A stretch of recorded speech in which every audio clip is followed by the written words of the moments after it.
Jóvenes del CEPRONAP, tengan todos ustedes muy buenos días. En esta oportunidad, a nombre de la Universidad Nacional de la Amazonía Peruana y el Centro Preuniversitario, les saluda el biólogo Jack Moncada Lauriano, que en esta oportunidad vamos a trabajar el curso de Ecología con el tema de recursos naturales. Esto, jóvenes, es un tema bastante amplio que habla básicamente acerca del uso y del cómo básicamente se está usando los recursos naturales en sus distintas categorías. Y sobre todo vamos a dar realce a las políticas ambientales que básicamente hoy en día están repercutiendo sobre los impactos generados sobre nuestra naturaleza, que a nivel mundial conocemos que es un ecosistema, un bioma bastante frágil, ¿no es cierto? Entonces, pido que por favor, si tienen preguntas en el transcurso del desarrollo del tema, lo anoten para que los profesores podamos trabajar y explicarlos al detalle. Sin más preámbulos, continuamos. Los recursos naturales, dice, son aquellos elementos y factores que ofrece el planeta sin necesidad de la intervención humana. Son elementos imprescindibles del cual depende la subsistencia de la vida misma. Cuando nosotros hablamos que es imprescindible es para que los organismos bióticos, llámese en este caso animales, plantas, entre otros macroorganismos y microorganismos, puedan consumir para continuar con la vida, que cada uno cumpla sus funciones. Pero ahora se está viendo que existe un mayor crecimiento poblacional. Entonces, repercute en conceptos como que el consumo de esta en velocidades mayores va a hacer que la regeneración natural, como se da, por ejemplo, en la actualidad, que estamos consumiendo demasiados recursos, tiendan a agotarse. ¿Qué son los recursos naturales? Existen dos tipos de recursos naturales. eh, Dentro de ellos vamos a tener los renovables y los no renovables. Pero dentro de cada uno de los renovables o no renovables vamos a tener a elementos que se pueden agotar y algunos que no se pueden agotar. Por ejemplo, los renovables, dice, son muchas veces inagotables, como por ejemplo la radiación solar. O se vuelven no renovables cuando la renovación en este caso es relativamente rápida, como la vida, por ejemplo. Acá tenemos como el caso de la biomasa. Nosotros somos biomasa. Los no renovables son aquellos recursos que existen en la naturaleza de manera limitada, porque su regeneración implica el paso de muchos años, como por ejemplo la presencia o la manera atómica de la constitución de los minerales y los combustibles fósiles. Estos son, por ejemplo, bastantes limitados en este caso. Bueno, en este caso tenemos los recursos renovables naturales inagotables. Es imprescindible que entendamos que los recursos naturales inagotables son aquellos que básicamente se encuentran fuera de, el dominio de la biosfera. ¿Qué quiere decir?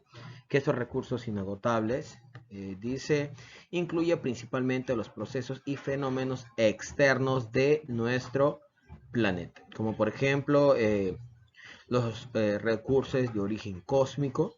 Uno de los principales tenemos, por ejemplo, la energía solar y todo lo que esto repercute para la vida. ¿Por qué? Porque con la energía solar, por ejemplo, se puede tener los procesos metabólicos de las plantas, tenemos las olas del mar, entre otros. Ya, estos son recursos naturales inagotables, también conocido como, en algunos libros lo van a encontrar como renovables, ¿ya? Pero eso es muy importante que entendamos que los recursos inagotables básicamente son aquellos que se encuentran, sí es parte del proceso de vida, como por ejemplo el sol, la radiación solar, pero es algo con los cuales nosotros no podemos manipular o que nosotros podamos tener el control sobre la vida. Luego tenemos los recursos naturales agotables. Estos recursos agotables, ya se ha mencionado, incluye a todos los cuerpos naturales dentro del planeta. Los recursos que tienden a agotarse en este caso puede ser la vida, siempre y cuando, tanto animal como vegetal, siempre y cuando existan factores tan fuertes como los impactos ambientales que los recursos no puedan renovarse, ¿ya? Otros recursos naturales agotables, por ejemplo, son los compuestos minerales que se encuentran dentro de la tierra. Eso lo vimos, por ejemplo, el petróleo y otros minerales. En cuanto a la capacidad de autorrecuperación, en algunos libros la capacidad de autorrecuperación se denomina la resiliencia de todos los cuerpos agotados. Pueden clasificarse condicionalmente como los recursos renovables parcialmente o también no renovables. Y acá tenemos ejemplo, por ejemplo, los recursos naturales. Dice acá tenemos un otorongo, las flores, las mariposas y en particular todo lo que conocemos como vegetales. Los recursos renovables son aquellos que pueden recuperarse, eso es lo que siempre les he mencionado. De esto se deslinda básicamente la vida, porque la vida pues tenemos ciclos. ¿Y de qué manera se recupera un recurso? A través de los nacimientos. ¿De qué manera este recurso se limita? A través de la mortalidad. Ojo que estos recursos básicamente son poblaciones. Cuando vimos el tema de poblaciones, hablábamos de un concepto llamado la dinámica poblacional y los 4 factores que influyen sobre ello. Entonces teníamos la inmigración, la migración, la mortalidad y la natalidad. Cuando hablamos de la recuperación de estos recursos renovables, nos estamos refiriendo a esos 2 factores, al nacimiento y a la mortalidad. Dice, estos recursos renovables pueden recuperarse mediante diversos procesos naturales en el tiempo, pues acorde a la capacidad del consumo de energía en este caso. Estos incluyen a la vegetación, a la vida animal y en algunos casos organismos depositados en el fondo de los lagos y de las lagunas, como por ejemplo los recursos hidrobiológicos. En cuanto a los recursos no renovables, tenemos aquellos que sí van a tener que agotarse. Dice, los recursos no renovables son aquellos que no se recuperan en absoluto o la tasa de recuperación es muy baja y su uso práctico por parte de los humanos se hace imposible. Entre estos recursos se encuentran principalmente los minerales, metales, no metales, como por ejemplo tenemos la arena, el mármol y así como los recursos energéticos y sus derivados del petróleo, del gas o dicho sea de paso también el carbón que sirve para la combustión, ¿ya? Entonces, ¿de dónde sale cada uno de estos? El petróleo es un recurso bastante limitado, pero todavía tenemos ciertas reservas. El gas también y en el caso del carbón es el resultado pues de los procesos de combustión de la biomasa. A ver, en esta oportunidad vamos a hablar de especies en peligro de extinción y pues vamos a resumir todo ello a que desde que la vida surgió en la Tierra, la fauna se ha transformado en muchas ocasiones durante el transcurso del tiempo eh, en grandes repercutores de los impactos ambientales en este caso. Nosotros básicamente cuando hablamos de extinciones hablamos por distintas causas, pero una de las principales causas hoy en día es básicamente el crecimiento antropogénico, el crecimiento demográfico, ¿ya? Entonces, para los cuales dice, en el transcurso de la Tierra ha existido 5 extinciones masivas y hoy en la actualidad debido a la acción de los seres humanos, como les he mencionado, la acción antropogénica, antrópica, en el planeta está al borde de una gran sexta extinción, ¿ya? La Unión Internacional para la Conservación de la Naturaleza, más conocida con las siglas del UICN, que es la autoridad máxima en cuanto a relación y actualización de especies amenazadas, clasifica a las especies en diferentes categorías de su lista roja. De estas vamos a tener la clase extinta, la categoría extinta en estado silvestre, eso quiere decir que se está extinguiéndose por algún factor natural. En peligro crítico, tenemos la especie vulnerable, esta es la categoría que más abunda ya en la Amazonía, los vulnerables. Los casi amenazados, también existen bastantes.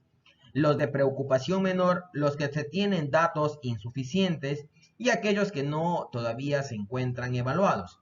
Entonces, estas son las categorías por las cuales UICN pues plantea una lista, y existe una lista actualizada al año 2014 acerca del grupo de animales que pertenecen a estas categorías y dependiendo también pues de las causas por las cuales se encuentran acá. Continuamos.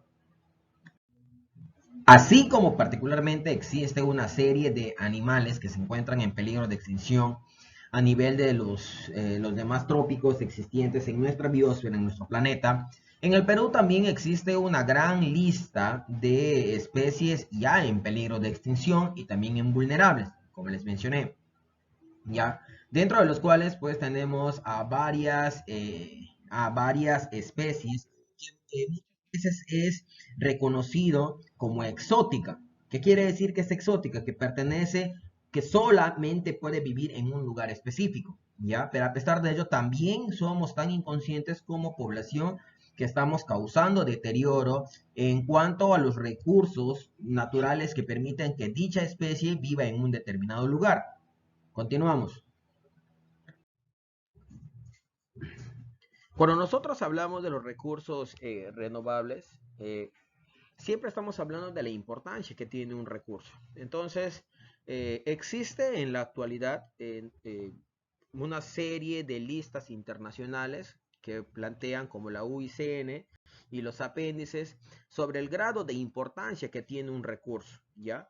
En cuanto a la vida silvestre, tenemos, por ejemplo, la lista de los apéndices, ya publicada en el 2014, en el cual para Perú, por ejemplo, hay ciertos recursos renovables, pero que ya están a punto de desaparecer. ¿Qué quiere decir esto? Que ya se encuentran en listas vulnerables, porque las listas de apéndice y UICN básicamente enfocan dos criterios: el lado comercial y el lado de el peligro que va a tener la especie. Por ejemplo, Leopardus jocobita, que tenemos acá, más conocido como el gato andino, es un individuo de fauna silvestre de la zona andina de la sierra que ya se encuentra en peligros vulnerables. Tenemos también al cóndor andino, el Burtos grifus. Tenemos a Tremactor ornatus, que es el ojo de anteojos, que se encuentra también por la sierra de nuestro país. Y también tenemos a un tipo de sachabaca. Esta es la sachabaca, o también conocida como Dante o tapir andino. Y su nombre científico es el Tapirus pinchaque. Otro tipo de recursos que en este caso tenemos y que ya se encuentran en peligro, ya tenemos por los bosques montanos de Huánuco, San Martín, entre otros, al Oreonax flaviculata, que es el famoso mono choro cola amarilla. Es algo similar al mono choro que nosotros tenemos acá, pero en este caso tiene ciertas características únicas que hacen que esta especie pues vive en un área específica, ¿ya? Estos son unos animales endémicos, y estos animales pues están en peligro de extinción básicamente por la repercusión o por el mal accionar de el crecimiento industrializado al cual nosotros como sociedad queremos llegar. También tenemos el oso hormiguero amazónico, eso quizás ya lo hemos visto en algún lugar, el tamandúa tetradáctila, tetradáctiles porque tiene en este caso cuatro dedos, ¿ya? Tenemos el pudú del norte, es un tipo de venado más peludo, eh, el pudo Mephistopheles, ¿ya? A ver, entonces, como les había mencionado, estos son recursos que básicamente son renovables, pero ya estamos llegando al nivel de importancia que no se van a poder recuperar porque estamos afectando tanto al recurso que están disminuyendo las poblaciones, y al disminuir las poblaciones por factores como por ejemplo la caza, el crecimiento, la pérdida de hábitat, hacen de que estas poblaciones de animales, este recurso que en particular es renovable, entonces no puedan, ¿ya? Entonces ese es un factor exógeno, perdón, que está influyendo sobre la presencia o el equilibrio de dicha especie. En cuanto a las imágenes que podemos observar en esta oportunidad, nos podemos dar cuenta que son dos especies bastante emblemáticas de los ecosistemas de agua dulce. Tenemos en este caso al delfín rosado, con el nombre de científico de Inia geoffrensis, que ahorita, por ejemplo, su caza selectiva ya se ha vuelto cada vez más amplia, ¿no es cierto? Por la grasa y pues básicamente porque también altera las pescas artesanales, pero es parte pues de su vida natural de este organismo. Entonces la caza de este animal ya se ha vuelto tan selectivo o tan abundante que ya se ha amenazado el hecho de que estos animales puedan vivir tranquilamente y puedan reproducirse. Otro individuo que también es bastante conocido por acá es la nutria gigante, el Pteronura brasiliensis. Esta especie también está en peligro de extinción por el hecho de que los pobladores lo cazan en grandes cantidades. Y lo cazan simplemente porque este individuo, como parte de su vida natural, también pues es parte de la pesca. Entonces ellos, bastante común es que suelan ir y comerse los peces que quedan en las trampas. Y ellos también muchas veces quedan ahí y pues mueren ahogados o muchas veces son cazados de manera indiscriminada. Ya también están en peligro de extinción. Para hablar del tema de conservación de los recursos naturales, básicamente tenemos que entender tres tipos de conceptos. ¿Ya? Tenemos el término, y esto crea, por ejemplo, políticas conservacionistas, proteccionistas, y lo que es muy usado el desarrollo sostenible. Cuando hablamos de conservación, el efecto de conservar o conservarse es uno de los recursos, es en el uso de los recursos naturales aplicando el desarrollo sostenible. ¿Qué quiere decir? La ley de conservación de las especies de flora y fauna silvestre señala que debe existir, dice, una muestra de parques nacionales que sea representativa de los diferentes ecosistemas del país, que se hallan en manuscritos en el estado de conservación. Ahora, en cuanto a la conservación, lo que básicamente dice la política de Estado es que nosotros podemos conservar un recurso utilizando cierta cantidad de recursos siempre y cuando no alteremos la capacidad de recuperarse de un ecosistema. Por favor, esto es bastante importante. O sea, en cuanto a la conservación y el uso y el desarrollo sostenible siempre van de la mano. ¿Qué dice el desarrollo sostenible? Es aquella política que permite satisfacer las necesidades actuales sin comprometer los recursos para las futuras generaciones. ¿Qué quiere decir? Que podemos satisfacer nuestras necesidades siempre y cuando no alteremos. ¿Por qué? Porque eso tiene que servir para futuras generaciones. O sea, les repito, consumir un recurso, pero siempre y cuando no generemos tanto impacto para que el mismo bosque o el mismo recurso pueda recuperarse. En el ejemplo anterior que hice acerca de los animales en peligro de extinción, por ejemplo, vulnerables, perdón, por ejemplo, lo que les decía, ¿es un recurso renovable? Sí, pero el impacto es tan grande sobre las poblaciones que vamos a hacer que desaparezcan. Acá viene, por ejemplo, otra política que es la protección o la proteccionista. ¿Qué es lo que quiere decir? Dice, es un conjunto de medidas que se toman a nivel público y privado para cuidar nuestro hábitat natural, preservándolo del deterioro y la contaminación, evitando el uso de cualquier forma. ¿Qué quiere decir? Tenemos un recurso. ¿Qué dice la conservación? Que podemos utilizar un poco. La protección dice que no debemos utilizar absolutamente nada. Entonces por ahí tenemos dos conceptos que siempre van batallando en cuanto a políticas ambientales. Conservación de los recursos naturales. El pensamiento ecologista es el único en defensa de la conservación de los recursos naturales. Para lograr esto es necesario concientizar a las personas acerca de los efectos negativos que sufre el planeta. La actividad productiva industrial es el principal responsable de la extinción y el consumo de acá le voy a marcar, el uso de los recursos, dice.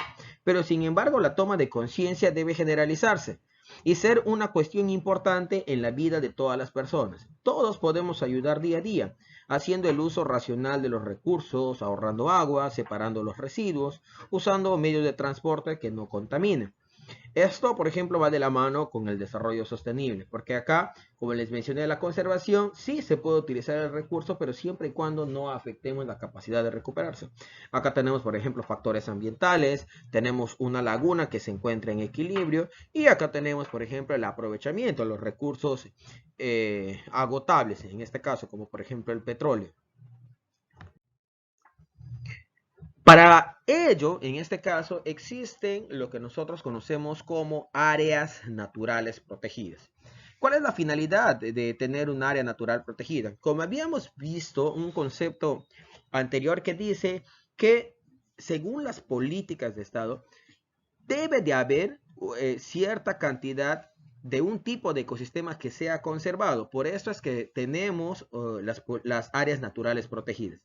Un área protegida, dice, es un área manejada con normas que garantizan la protección del recurso natural y culturales, ¿ya? ¿Por qué digo culturales? Porque las áreas naturales protegidas no solamente existen las reservas naturales, tenemos santuarios, tenemos reservas paisajísticas, entre otros. Hay varias categorías que también no solo involucran un recurso natural, sino también el ámbito cultural. Pueden ser espacios continentales, en este caso, porque están dentro de la parte tierra, no solamente abarca lo que son mares, y adicional marinos del territorio nacional, expresamente reconocidos y declarados como tales, incluyendo sus categorías y sus zonificaciones. ¿Qué es una zonificación?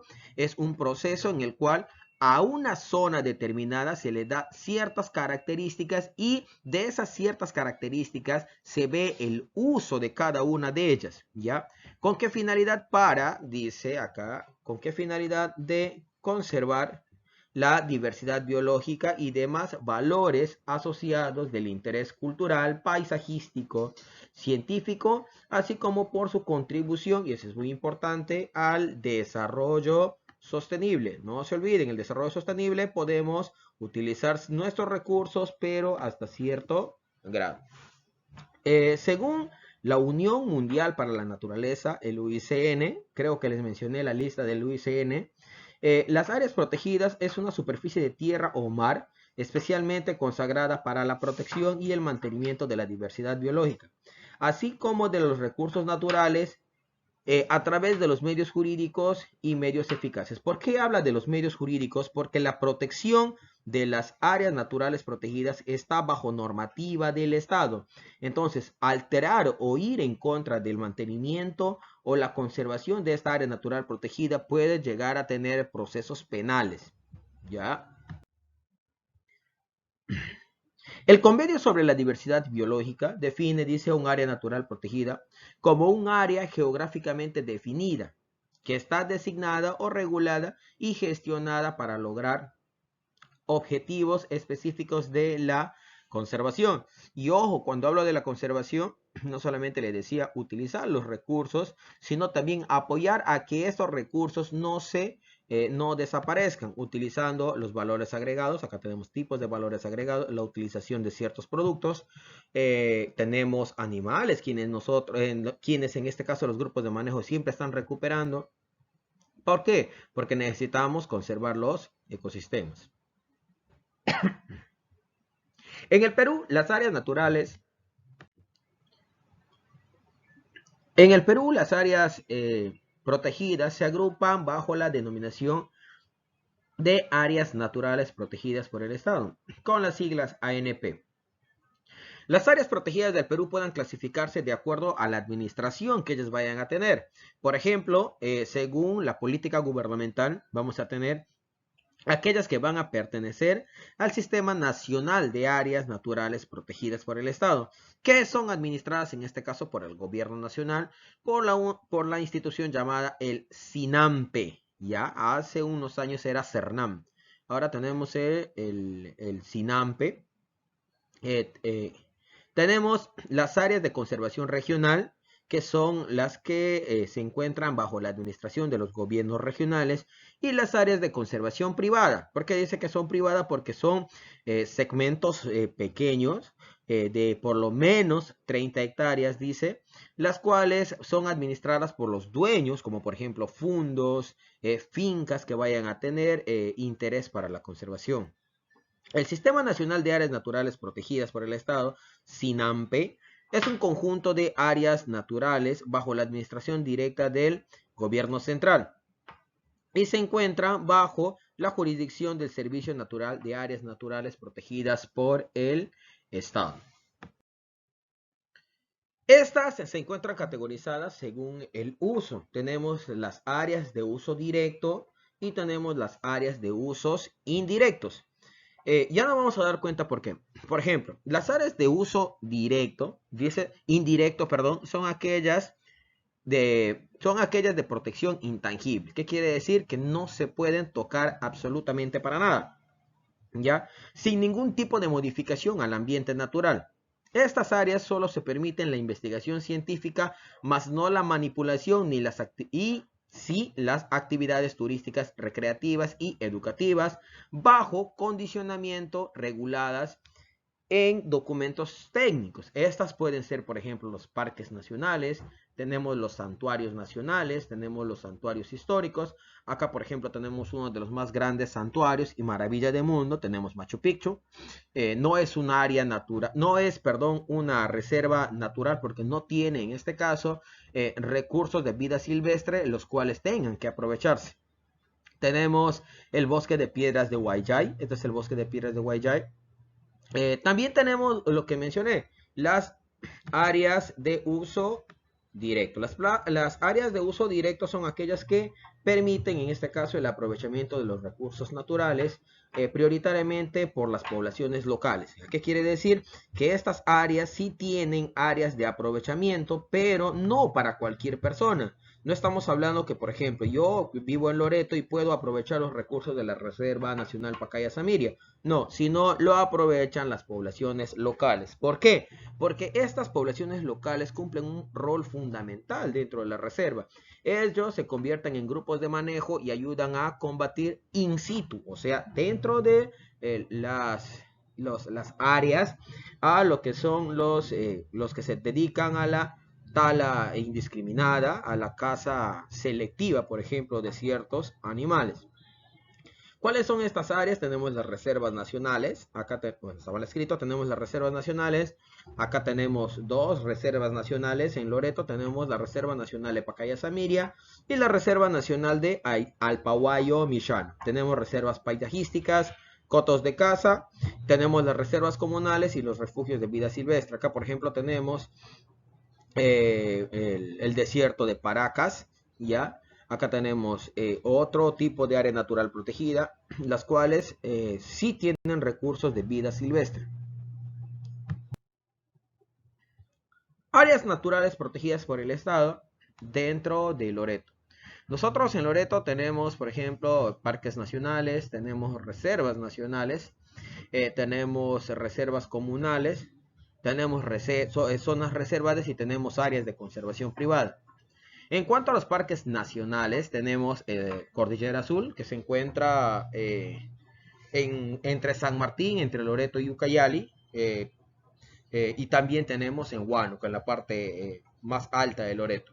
Tenemos Huepí, en este caso, y tenemos la Sierra del Divisor. Son tres áreas que no solamente se encuentran dentro de Loreto, pero que sí que comparten la jurisdicción, ¿ya? Tenemos reservas nacionales, tenemos en este caso Pacaya-Samiria, que dicho sea de paso es la reserva más grande que existe a nivel nacional, con 2.080.000 hectáreas. Tenemos Alpahuayo-Millana, que solamente tenemos 58.069 hectáreas.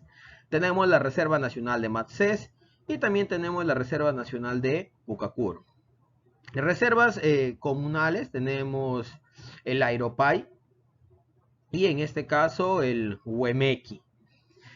Las áreas en cuanto a la administración regional, en este caso tenemos el área de conservación regional Tamchiacu-Tahuayo, que está de Tamchiacu un poquito más abajo entrando al río Tahuayo. Tenemos el área de conservación regional que se encuentra en el río Ampiacu. Y tenemos el área de conservación del Alto Nanay, Pintuyacu, Chambira. ¿Ya? En cuanto a las áreas de conservación privada, como ya les mencioné, son áreas que en este caso se encuentran bajo la administración de las personas o dueños de estas áreas, los cuales tienen que cumplir ciertos requisitos. Por ejemplo, entregar al Estado de manera anual cómo van los índices de diversidad, cómo van los índices y la conservación de la primera lista, ¿ya? La primera,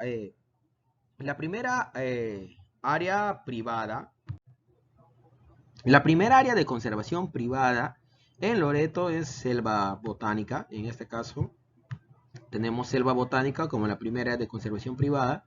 La tercera área de conservación privada es selva virgen. En este caso tenemos selva virgen. Esta área de conservación privada tiene aproximadamente 30 hectáreas y la dueña es la profesora Julia Ramírez. Entonces, con esto, ¿qué queremos decir? Que la existencia de las áreas naturales protegidas básicamente es una muestra representativa de unidades o ecosistemas de vital importancia. Por ejemplo, cuando nosotros hablamos de Alpaboyo Mishana, estamos hablando de que esa reserva ha sido creada porque existe un tipo de bosque que debe de protegerse, como por ejemplo los bosques de arena blanca, sobre arena blanca. ¿Ya? Entonces, estos bosques sobre la arena blanca son los famosos varillales. Estos varillales son aquellos tipos de bosques que deben de ser conservados dentro de la reserva.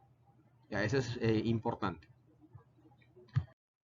Bueno, jóvenes, con esto espero haber contribuido esta semana en cuanto al tema de recursos naturales, esperando que si tienen alguna pregunta no duden en hacerla, que estamos todos los profesores de las áreas dispuestos a contestar. En cuanto a mí, jóvenes, muy buenos días con todos. Bendiciones.